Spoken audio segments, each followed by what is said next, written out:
¿Alguna vez has pensado cómo una sola decisión motivada por la avaricia puede destruir años de amistad y confianza? Imagina estar al lado de alguien durante años, compartiendo momentos únicos, construyendo una relación de absoluta confianza, y ver todo eso desmoronarse en cuestión de minutos por causa del dinero. En 2023 leí una noticia impresionante. 2 amigos de infancia, socios durante más de 20 años en una empresa exitosa, vieron terminar su amistad cuando uno de ellos desvió una cantidad significativa a su cuenta personal. Lo que más llamó la atención no fue el monto desviado, sino cómo ese gesto traicionó décadas de confianza mutua. Esta historia moderna nos hace reflexionar sobre cómo la avaricia puede corroer las relaciones más sólidas. Pero ¿sabes qué es más sorprendente? Esta no es una historia nueva. Hace miles de años, en las páginas de la Biblia, encontramos un relato tan actual que parece haber sido escrito ayer. Es la historia de Giesi, el siervo de confianza del profeta Eliseo, uno de los mayores hombres de Dios del Antiguo Testamento. Giesi no era un simple empleado, era la mano derecha de Eliseo, aquel que estaba presente en todos los momentos importantes, que presenció milagros extraordinarios, que participó en decisiones cruciales. Era como un hijo espiritual para Eliseo. Su posición era privilegiada. Convivía diariamente con uno de los mayores profetas que Israel haya conocido. Pero en un solo día, todo cambió. Una decisión, una mentira, una traición, y el precio fue altísimo, mucho más de lo que cualquier cantidad de dinero podría valer. Lo que hace este relato aún más relevante es que no se trata solo de dinero o traición, se trata de elecciones, se trata de carácter, se trata de lo que sucede cuando permitimos que la avaricia susurre más fuerte que nuestra conciencia. Para entender completamente esta impresionante historia, primero necesitamos conocer el escenario donde todo sucedió. ¿Quién era Eliseo? ¿Cómo se convirtió en uno de los mayores profetas de Israel? ¿Y cómo entró Giesi en su vida? Aquí es donde realmente comienza nuestra historia. El ministerio de Eliseo. En el turbulento escenario del antiguo Israel, en un período de profunda división espiritual y moral, surge una de las figuras más extraordinarias de la historia bíblica. Eliseo emergió en un momento en que el pueblo de Dios estaba dividido entre la adoración al verdadero Dios y la seducción de los ídolos. Su historia comienza de manera única. No provenía de una familia sacerdotal ni nació en cuna de oro. Era un simple labrador, trabajando en los campos con 12 yuntas de bueyes cuando recibió su llamado divino. El momento que cambió su vida está registrado en Primer Libro de Reyes 19, 19 a 21. Elías, el gran profeta que confrontó a los profetas de Baal, encontró a Eliseo arando la tierra. En un gesto simbólico y profundo, Elías arrojó su manto sobre Eliseo, un acto que simbolizaba la transferencia de autoridad y llamado profético. La respuesta de Eliseo fue inmediata y radical. Sacrificó sus bueyes, usó la madera del arado para hacer fuego y preparó un banquete de despedida para su familia. No había plan B. Literalmente quemó sus puentes con su pasado. Pero la verdadera prueba de Eliseo vendría años después. Durante aproximadamente 6 años, sirvió como auxiliar de Elías, aprendiendo, observando, creciendo. Entonces llegó el momento dramático registrado en Segundo Libro de Reyes 2. Sabiendo que sería arrebatado al cielo, Elías probó la persistencia de su discípulo 3 veces, pidiéndole que se quedara atrás. 3 veces Eliseo respondió con determinación: «Juro por el Señor y por tu vida, que no te dejaré». Esta persistencia fue recompensada con una petición audaz. Cuando Elías preguntó qué podía hacer por su sucesor antes de partir, Eliseo pidió una doble porción del espíritu de su maestro. En otras palabras, quería ser doblemente poderoso en su ministerio profético. Una solicitud audaz que demostraba tanto su humildad al reconocer la necesidad del poder divino como su santa ambición de servir a Dios con excelencia. El espectáculo que siguió fue impresionante. Un carro de fuego y caballos de fuego separaron a los dos, y Elías fue arrebatado al cielo en un torbellino. Eliseo recogió el manto que había caído de su maestro, símbolo físico de la transferencia de autoridad espiritual, y comenzó su propio ministerio con un milagro similar al de Elías, dividiendo las aguas del río Jordán. El ministerio de Eliseo estuvo marcado por una serie impresionante de milagros, cada uno demostrando diferentes aspectos del poder y la misericordia de Dios. En Segundo Libro de Reyes, capítulos 4 a 6, encontramos relatos extraordinarios: multiplicación de aceite para una viuda endeudada, resurrección del hijo de la sunamita, purificación de una olla de comida envenenada, multiplicación de panes, curación de lepra, recuperación de un hacha que cayó al agua. Pero lo que hacía a Eliseo verdaderamente especial no eran solo sus milagros espectaculares, era su disposición a involucrarse con las necesidades cotidianas de las personas comunes. A diferencia de Elías, que frecuentemente operaba en momentos de gran drama y confrontación, Eliseo estaba presente en las pequeñas crisis del día a día. Ayudaba a viudas en dificultades financieras, aconsejaba a reyes en decisiones políticas y orientaba a personas en sus necesidades básicas. Su ministerio también se caracterizaba por una escuela de profetas que lideraba. Era un maestro que invertía en la próxima generación, preparando a otros para continuar la obra de Dios. Fue en este contexto que Giezi entró en su vida, convirtiéndose en su siervo más cercano y compañero constante. Y fue precisamente esta proximidad, con la unción y los milagros, lo que hizo que la subsiguiente caída de Giezi fuera aún más trágica. Había presenciado de primera mano el poder de Dios operando a través de Eliseo. Había visto muertos resucitar, enfermos ser sanados, necesidades ser suplidas sobrenaturalmente. ¿Cómo alguien que presenció tantas manifestaciones divinas pudo sucumbir a la tentación de la avaricia? A medida que nos acercamos al dramático encuentro con Naamán, el general sirio, comenzamos a entender cómo las pequeñas decisiones y compromisos pueden preparar el terreno para una gran caída. La relación entre Eliseo y Giezi. La Biblia nos presenta la relación entre Eliseo y Giezi como una de las asociaciones ministeriales más cercanas del Antiguo Testamento. En Segundo Libro de Reyes 4, 12, vemos la primera mención significativa de Giezi, donde es llamado criado de Eliseo, una palabra hebrea, Naar, que indica no solo un siervo, sino alguien en posición de confianza y responsabilidad. Y dijo a Giezi, su criado, «Llama a esta sunamita», y él la llamó, y ella se presentó ante él. Segundo Libro de Reyes 4, 12. La intimidad de esta asociación se revela en diversos episodios. Uno de los más notables ocurre en la historia de la mujer sunamita, donde Giezi actúa como intermediario directo entre Eliseo y esta importante benefactora. Cuando ella ofrece hospitalidad al profeta, es Giezi quien participa en la discusión sobre cómo recompensarla. Dijo él a Giezi, «¿Qué haremos por ella?» Y respondió Giezi, «He aquí, ella no tiene hijo, y su marido es viejo». Segundo Libro de Reyes 4, 14.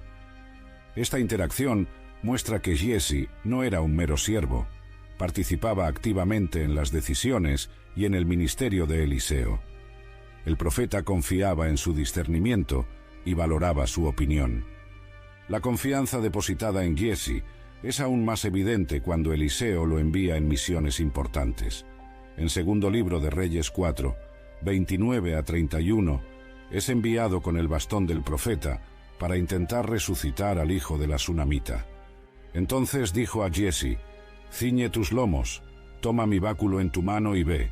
Si encuentras a alguno, no lo saludes, y si alguno te saluda, no le respondas, y pon mi báculo sobre el rostro del niño».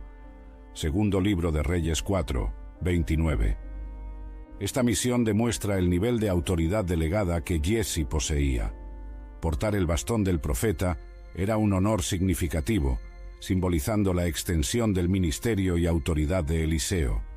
En Segundo Libro de Reyes 8, 4 a 5, encontramos otro momento revelador, donde el rey está conversando con Giezi sobre las grandes obras de Eliseo. Y el rey hablaba con Giezi, criado del varón de Dios, diciendo, te ruego que me cuentes todas las maravillas que ha hecho Eliseo. Segundo libro de Reyes 8:4.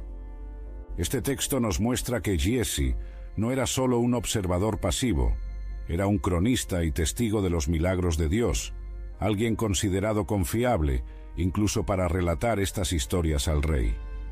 Su relación estaba marcada por momentos de enseñanza y mentoría. Como aprendiz, Giezi tenía acceso privilegiado a las enseñanzas y sabiduría de uno de los mayores profetas de Israel. Presenció la multiplicación del aceite, segundo libro de Reyes 4, 1-7.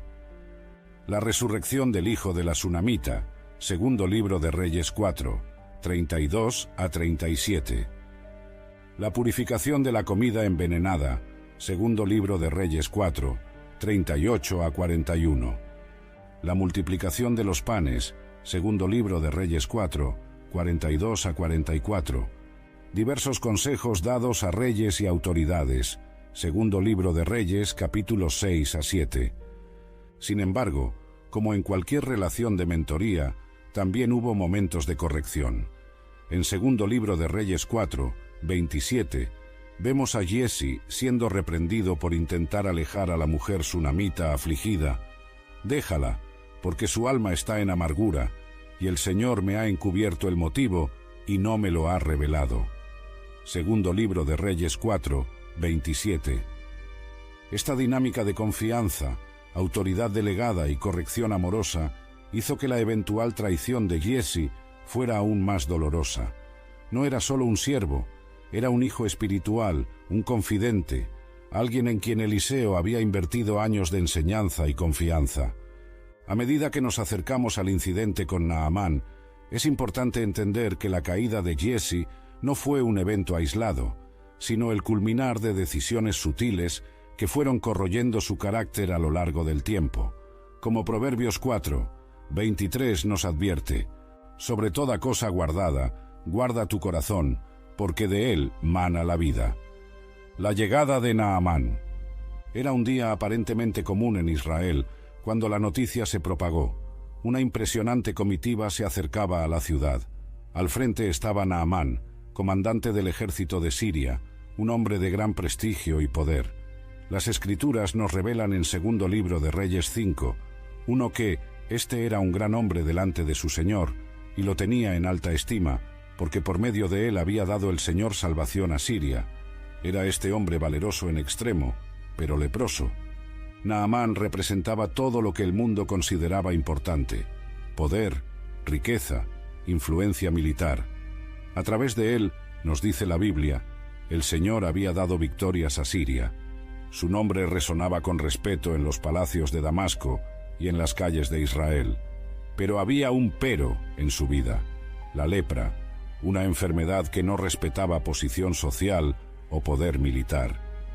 En su casa, una joven sierva israelita, capturada en una de las incursiones militares a la tierra de Israel, habló a su señora sobre el profeta en Samaria que podría curar a su señor.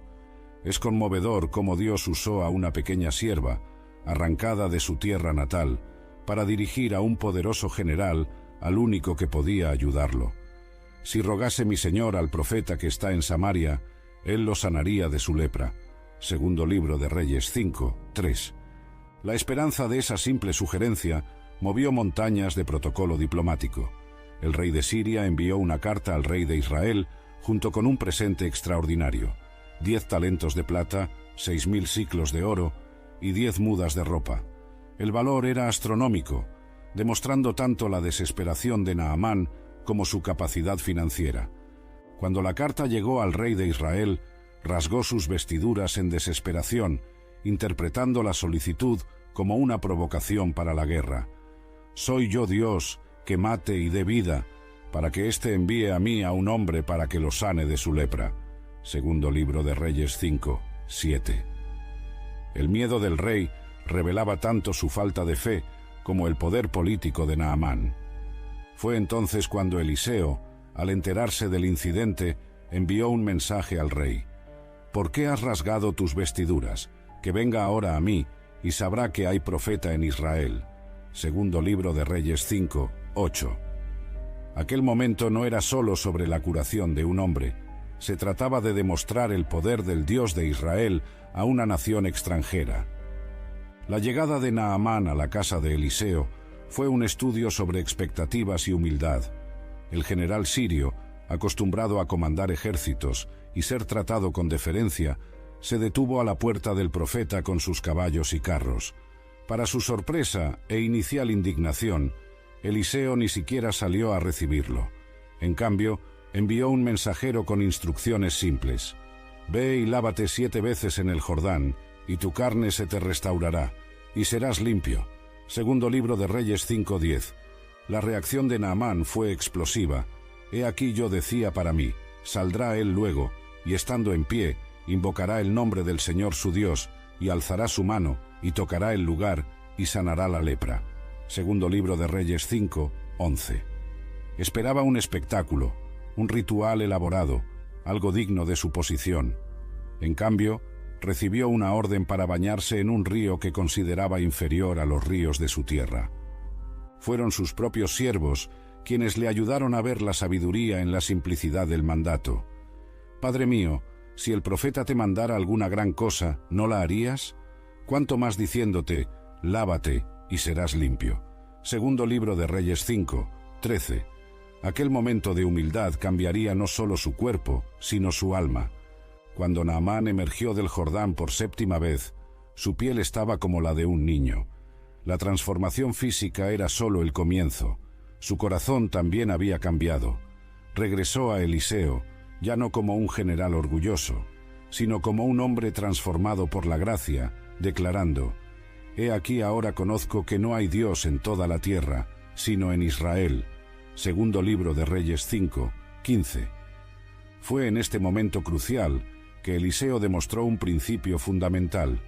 La gracia de Dios no está en venta. Cuando Naamán insistió en ofrecer regalos, Eliseo fue categórico en su negativa. «Vive el Señor, en cuya presencia estoy, que no los aceptaré».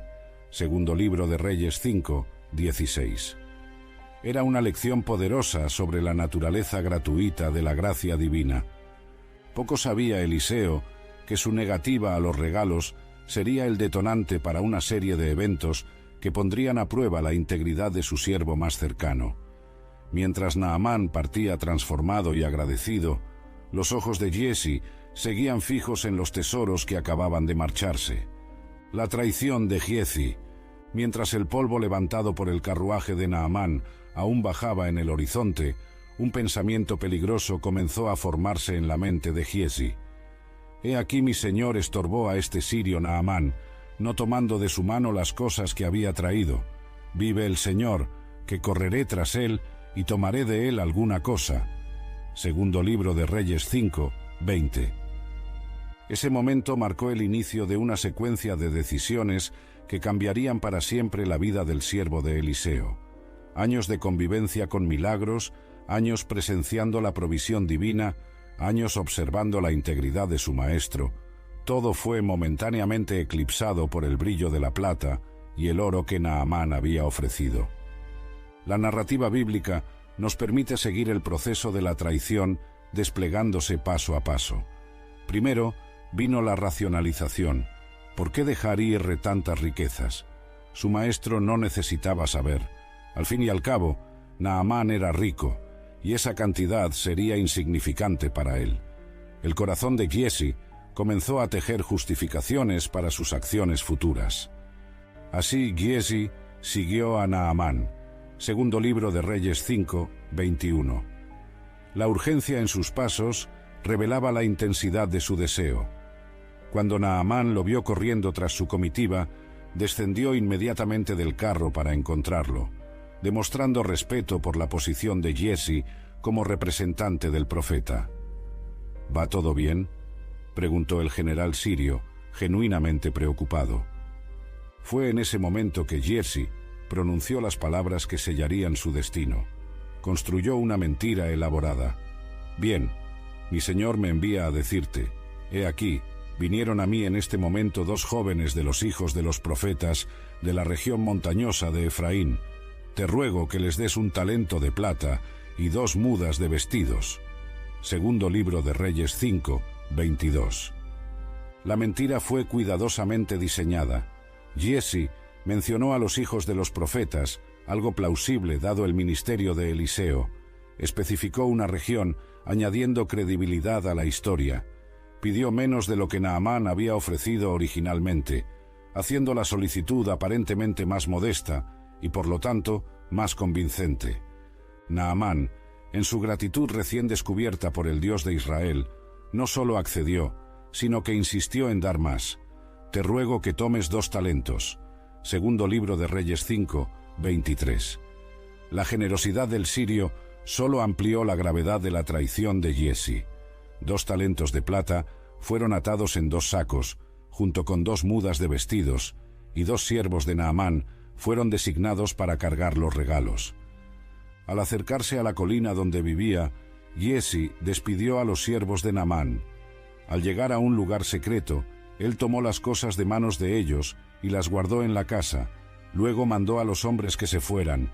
Segundo libro de Reyes 5, 24. Cada movimiento fue calculado para ocultar su acción. No quería testigos que pudieran revelar su secreto a Eliseo. Con los tesoros ocultos y los siervos de Naamán despedidos, Giezi regresó a la presencia de su maestro, probablemente sintiendo que había ejecutado su plan a la perfección. Tal vez incluso ensayó respuestas para posibles preguntas, pero nada podría haberlo preparado para lo que estaba por venir. La simplicidad de la pregunta de Eliseo, ¿de dónde vienes, Giezi? Segundo libro de Reyes 5, 25, cargaba el peso de años de confianza a punto de ser quebrada. La respuesta de Giezi, tu siervo no ha ido a ninguna parte, fue su último intento de mantener la fachada de integridad que acababa de destruir. En ese momento, suspendido entre la mentira pronunciada y la verdad a punto de ser revelada, Giezi aún no se daba cuenta de que había intercambiado mucho más que su honestidad por algunos talentos de plata y mudas de vestidos. Había negociado su paz, su reputación y su futuro por un momento de avaricia. El descubrimiento y las consecuencias. ¿No estaba también allí mi corazón cuando el hombre volvió de su carro a encontrarte? Segundo libro de Reyes 5, 26. Las palabras de Eliseo cayeron como truenos en los oídos de Giezi. No había sido solo una traición material, había sido una traición al llamado, a la confianza y sobre todo al testimonio del Dios de Israel. El momento de la revelación fue devastador en su precisión. Eliseo no solo sabía de la carrera tras Naamán, había presenciado espiritualmente cada detalle del encuentro. La pregunta que siguió expuso la futilidad de los planes de Giezi. Es tiempo de tomar plata y de tomar vestidos, olivares, viñas, ovejas, bueyes, siervos y siervas. Segundo libro de Reyes 5, 26. Esta pregunta revelaba mucho más que una simple reprensión. Eliseo estaba exponiendo los sueños materialistas que se habían enraizado en el corazón de su siervo. No se trataba solo de los 2 talentos de plata o las mudas de vestidos. Se trataba de todos los planes que Giezi había tejido en su mente, las propiedades que compraría, los siervos que contrataría, la vida de lujo que imaginaba para sí. El silencio de Giezi ante la exposición de sus actos fue ensordecedor. No había defensa posible, no había explicación que pudiera justificar sus acciones. Y entonces vino la sentencia, cargando consigo una terrible ironía. Por tanto, la lepra de Naamán se te pegará a ti y a tu descendencia para siempre.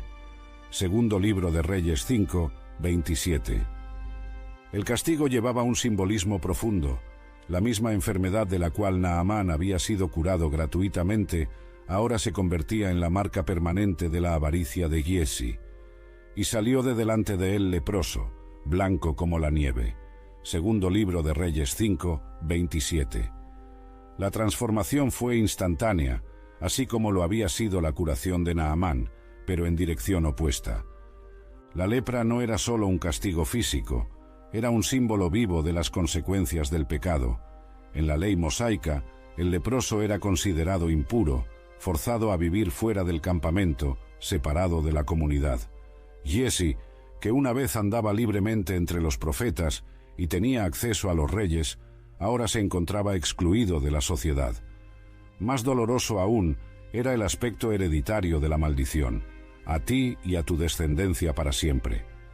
Las consecuencias de su elección no afectarían solo a él, sino que se extenderían a través de las generaciones. Sus hijos, nietos y todos sus descendientes llevarían la marca de su traición. El contraste con Naamán no podría ser más marcado. El general sirio había partido curado y transformado, declarando su fe en el Dios de Israel. Giesi, que había presenciado tantos milagros y vivido tan cerca de la unción profética, ahora partía cubierto de lepra, un testimonio vivo del precio de la avaricia. Esta historia quedaría grabada en las Escrituras no solo como un registro histórico, sino como una advertencia perpetua sobre las consecuencias de la avaricia y la deshonestidad. Como Pablo escribiría siglos después: porque raíz de todos los males es el amor al dinero. Primera carta a Timoteo 6:10. El ministerio de Eliseo continuaría, pero ahora con una ausencia notable. El lugar que Giesi ocupaba permanecería vacío, un recordatorio silencioso de cómo las elecciones motivadas por la avaricia pueden destruir años de relación y servicio dedicado a Dios. Las Escrituras no nos cuentan más sobre el destino de Giesi después de su expulsión. Su silencio es elocuente. Algunas elecciones tienen consecuencias irreversibles. El hombre que una vez andaba en los círculos más elevados del poder profético, ahora vagaba en los márgenes de la sociedad, su piel blanca como la nieve, un testamento vivo del precio de la traición. Lecciones espirituales. La historia de Giesi resuena a través de los siglos como una advertencia solemne sobre los peligros sutiles de la avaricia y sus devastadoras consecuencias espirituales. En su trayectoria encontramos verdades profundas que trascienden su tiempo y hablan directamente a nuestros corazones hoy. La primera y quizás más impactante lección reside en la naturaleza progresiva de la corrupción espiritual. Giesi no despertó un día decidido a traicionar la confianza de Eliseo. Su caída comenzó mucho antes, probablemente con pequeños compromisos, pequeñas concesiones que fueron corroyendo su carácter silenciosamente. Como Salomón sabiamente advirtió: cazadnos las zorras pequeñas, que echan a perder las viñas. Cantar de los Cantares 2:15. El momento de la tentación reveló lo que ya estaba escondido en su corazón. Cuando vio los regalos siendo rechazados por Eliseo, su reacción inmediata expuso valores que probablemente venían siendo nutridos desde hacía mucho tiempo. «Vive el Señor», juró, usando irónicamente el nombre del Señor para validar sus planes deshonestos. Esta mezcla de espiritualidad con deshonestidad es particularmente peligrosa. Otra lección crucial emerge de la comprensión equivocada de Giesi sobre la naturaleza de la verdadera riqueza. Había presenciado milagros extraordinarios, visto el poder de Dios en acción, experimentado la intimidad con uno de los mayores profetas de Israel. Sin embargo, cambió todo eso por algunos talentos de plata y mudas de vestidos. Como está escrito en Marcos 8:36, ¿de qué le sirve al hombre ganar todo el mundo y perder su alma?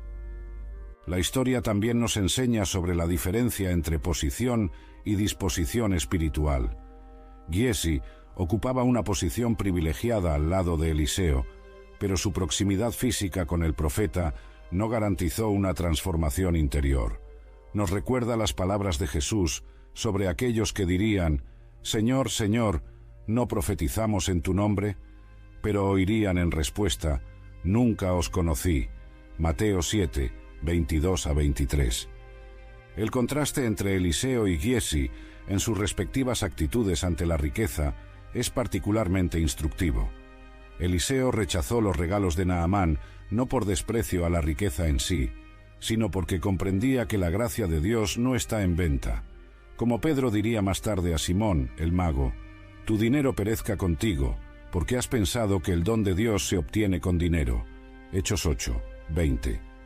La rapidez con que Giesi elaboró su mentira también nos alerta sobre cómo un pecado frecuentemente lleva a otro. De la codicia pasó a la mentira, de la mentira al robo, del robo a la disimulación ante su maestro, como está escrito en Santiago 1:15. Entonces la concupiscencia, después que ha concebido, da a luz el pecado, y el pecado, siendo consumado, da a luz la muerte. Particularmente dolorosa es la lección sobre el impacto generacional del pecado.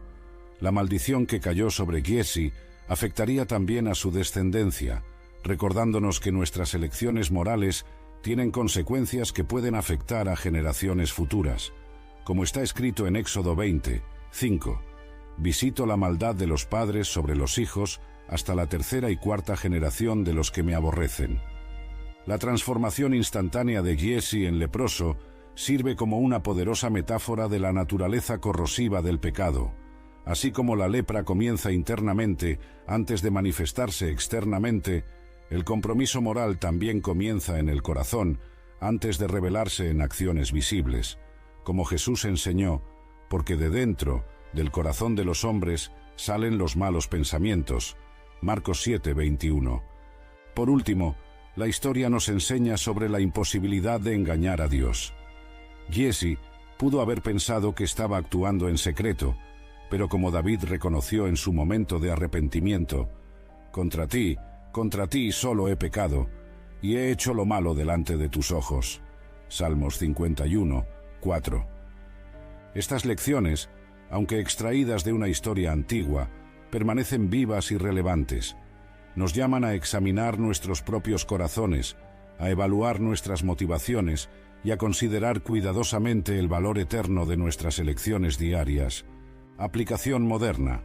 En nuestro mundo contemporáneo, donde el éxito es frecuentemente medido por logros materiales y seguidores en las redes sociales, la historia de Giesi resuena con una relevancia sorprendente. Sus luchas y tentaciones se reflejan en nuestros propios dilemas diarios, solo vestidos con ropajes modernos.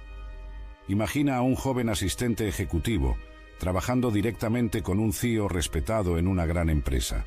Después de años construyendo confianza y reputación, se enfrenta a una oportunidad de desviar fondos que nadie notaría. Los paralelos con Giesi son impresionantes. La posición de confianza, la tentación repentina, la racionalización del error. O considera a un líder religioso que comienza a comercializar bendiciones y oraciones, transformando dones espirituales en mercancía. No es diferente del intento de Giesi de monetizar el milagro realizado por Eliseo. La comercialización de la espiritualidad continúa siendo una tentación tan real hoy como lo era en tiempos bíblicos. En las redes sociales vemos constantemente personas sacrificando su integridad por ganancias momentáneas. Influencers promoviendo productos en los que no creen, mintiendo sobre sus vidas para ganar seguidores, comprometiendo valores por likes y visualizaciones. Son versiones modernas de la misma elección que Giesi hizo: cambiar integridad por ganancia material. En el ambiente corporativo, ¿cuántos no enfrentan diariamente la tentación de atajar caminos? Un informe levemente alterado, una pequeña mentira a un cliente, una desviación de las políticas de la empresa, comienzan como pequeñas concesiones, así como la decisión de Giesi probablemente no comenzó con la idea de una gran traición. La presión social por estatus y riqueza inmediata nunca ha sido tan intensa. Vivimos en la era del enriquecimiento rápido, las criptomonedas, los esquemas piramidales disfrazados de marketing multinivel. La promesa de ganancias fáciles seduce a muchos a comprometer sus valores, exactamente como Giesi fue seducido por la plata y los vestidos de Naamán. En relaciones profesionales, ¿cuántos no sacrifican mentorías valiosas y conexiones significativas por ganancias a corto plazo? Como Giesi, que tenía acceso directo a uno de los mayores profetas de su época, muchos cambian oportunidades de crecimiento genuino por atajos tentadores. La tecnología moderna puede darnos la ilusión de que podemos ocultar nuestras acciones. Correos electrónicos privados, mensajes encriptados, transacciones anónimas. Todo esto puede hacernos olvidar, como Giesi olvidó, que nada permanece verdaderamente oculto. No hay nada encubierto que no haya de ser descubierto, como nos recuerda Lucas 12. 2. El impacto generacional de las elecciones éticas también permanece relevante.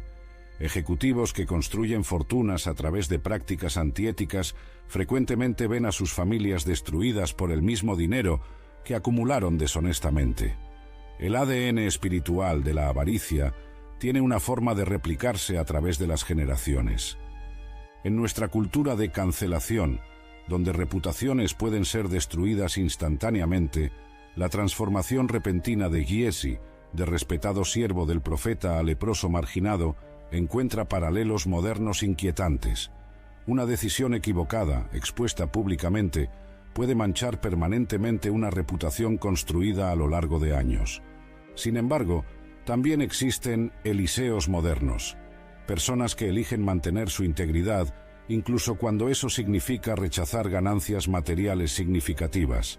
CEOs que rechazan sobornos, influencers que solo promueven productos en los que realmente creen, profesionales que priorizan la ética por encima del lucro. La lección fundamental permanece: el carácter es más valioso que cualquier ganancia material. En un mundo donde todo parece estar en venta, la integridad se convierte en un diferencial cada vez más raro y precioso. Como está escrito en Proverbios 22, 1, de más estima es el buen nombre que las muchas riquezas. Transformación práctica. ¿Cómo podemos transformar la antigua historia de Giesi en cambios tangibles en nuestras propias vidas? La transformación real comienza con una mirada honesta a nuestro propio corazón y continúa con pasos prácticos hacia la integridad. El primer paso es reconocer nuestros puntos ciegos. Giesi probablemente no se veía a sí mismo como alguien deshonesto hasta el momento de la gran tentación. De la misma manera, necesitamos examinar áreas de nuestra vida donde podemos estar racionalizando pequeños compromisos éticos. Esa pequeña mentira en el currículum, el cambio recibido de más y no devuelto, el informe de gastos ligeramente inflado. Son estos los lugares donde nuestra integridad comienza a ser probada. La transformación requiere una nueva mirada sobre éxito y valor. Necesitamos reescribir nuestra definición de prosperidad. Cuando Eliseo rechazó los regalos de Naamán, demostró una comprensión más profunda de la riqueza que iba más allá de lo material. En términos prácticos, esto significa desarrollar una mentalidad de abundancia basada en valores eternos, no en ganancias temporales. En el ambiente profesional, esto puede significar tomar decisiones difíciles. Tal vez rechazar una promoción que exigiría comprometer valores éticos, o denunciar prácticas cuestionables, incluso cuando eso podría costar relaciones u oportunidades. La integridad rara vez es conveniente, pero siempre vale la pena. Un aspecto crucial de la transformación es el desarrollo de relaciones que nos mantienen responsables. Giesi no tenía a nadie que lo cuestionara cuando decidió correr tras Naamán. Necesitamos personas en nuestra vida que tengan permiso para hacer las preguntas difíciles, que nos ayuden a permanecer en el camino de la integridad. La práctica de la gratitud también sirve como antídoto para la avaricia. Cuando aprendemos a reconocer y apreciar lo que ya tenemos, tanto en términos materiales como en relaciones y oportunidades, nos volvemos menos vulnerables a la seducción de la ganancia deshonesta. Otra área crucial de transformación es nuestra relación con la verdad. La mentira de Giesi no comenzó cuando abrió la boca para engañar a Naamán. Comenzó cuando se mintió a sí mismo sobre sus motivaciones. Necesitamos desarrollar un compromiso radical con la verdad, comenzando con honestidad en nuestro diálogo interno. En términos prácticos, esto significa asumir responsabilidad por nuestros errores sin intentar justificarlos, ser transparentes en nuestras transacciones financieras, cumplir promesas incluso cuando se vuelven inconvenientes, reconocer y corregir rápidamente nuestros errores. La transformación también implica una nueva perspectiva sobre el tiempo. Giesi quería riqueza inmediata, pero perdió beneficios eternos. Necesitamos desarrollar una visión a largo plazo, entendiendo que el carácter construido a lo largo del tiempo vale más que ganancias rápidas. Por último, La verdadera transformación requiere un cambio en nuestra identidad fundamental. No se trata solo de hacer elecciones diferentes, se trata de convertirnos en personas diferentes. Es entender que nuestra verdadera riqueza no está en lo que poseemos, sino en quienes nos convertimos. Como está escrito en Proverbios 28, 6, mejor es el pobre que camina en su integridad que el de perversos caminos y rico. Esta no es solo una verdad espiritual, es un principio práctico que, cuando se abraza, transforma no solo nuestras decisiones, sino nuestra propia esencia. La historia de Giezi no es solo un relato antiguo preservado en las páginas de la Biblia, es un espejo que refleja nuestras propias luchas, elecciones y posibilidades de redención. Al llegar al final de este viaje de reflexión, algunas verdades fundamentales emergen con claridad cristalina. Primero, reconocemos que todos llevamos un potencial Giezi dentro de nosotros, la misma tentación que lo llevó a la caída, la seducción de la ganancia rápida, la ilusión de que nadie descubriría, la racionalización del error, aún hoy susurra en nuestros oídos. La diferencia está en cómo respondemos a ese llamado. El contraste entre Eliseo y Giezi nos recuerda que no son nuestras circunstancias externas las que determinan nuestro carácter, sino nuestras elecciones diarias. Ambos vivían en el mismo ambiente, presenciaban los mismos milagros, pero eligieron caminos radicalmente diferentes. Como está escrito en Josué 24, 15, «Escogeos hoy a quién sirváis». Quizás el aspecto más conmovedor de esta historia sea su potencial de redención. Aunque no sabemos qué sucedió con Giezi después de su lepra, su historia sirve como una poderosa advertencia que ha impedido a incontables otros seguir el mismo camino. Incluso en su caída, se convirtió en un instrumento de enseñanza para generaciones futuras. El mensaje final no es de condenación, sino de esperanza y sabiduría. Cada día se nos presentan elecciones, pequeñas decisiones que sumadas forman el mosaico de nuestra integridad. Cada no a la deshonestidad, cada resistencia a la tentación de la ganancia fácil, cada elección por la verdad, incluso cuando cuesta algo, es un paso en la dirección de la vida que verdaderamente importa. Como Jesús nos enseñó, porque donde esté vuestro tesoro, allí estará también vuestro corazón. Mateo 6:21. La cuestión no es si tendremos tesoros, sino qué tipo de tesoros elegiremos acumular, si serán aquellos que la polilla y el óxido corroen, o los valores eternos que ninguna circunstancia puede quitar. Que la historia de Giezi no sea solo una narrativa más que oímos y olvidamos, sino un llamado a la reflexión profunda y a la transformación duradera. Que sus elecciones y consecuencias nos inspiren a elegir sabiamente, a vivir con integridad y a valorar lo que verdaderamente importa. Porque al final, no es lo que ganamos lo que define nuestra vida, sino en quién nos convertimos en el proceso. Y esa es una verdad que trasciende todos los tiempos y culturas, tan relevante hoy como lo era en los días de Eliseo y Giezi.